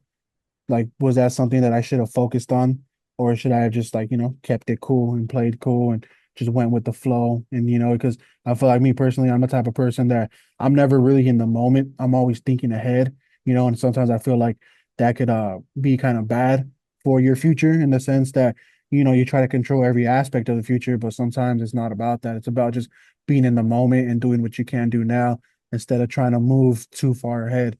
And that's something that I feel like I've always been stuck on. So if I could ask myself something, I would ask him like, was it worth all the stress and all the worry? Boom. Good way to end the plática. Thank you, my boy. Thank you for joining me on this 25th episode, milestone episode of the podcast. Platicas episode number 25. Andre Lux. Anything you want to say before we wrap up? Man, just gotta say thank you for having me, bro. I appreciate the opportunity. It was a good Appreciate one. appreciate it. Taking some time out for your busy schedule. I know, but I really appreciate it, dog. It's one of the pláticas I've been looking forward to the most, just because in all my other um versions of the podcast, we never got to sit down like this and chop it up. We Right, did that right. one DDL one. Like it was like one of the first episodes when I was still doing Rowdy Talk years ago. But I deleted that one, and to finally sit down with you and to have this plática like this is it's cool because now it's gonna be on YouTube, and saved on a hard drive, and we could look back at it years from now.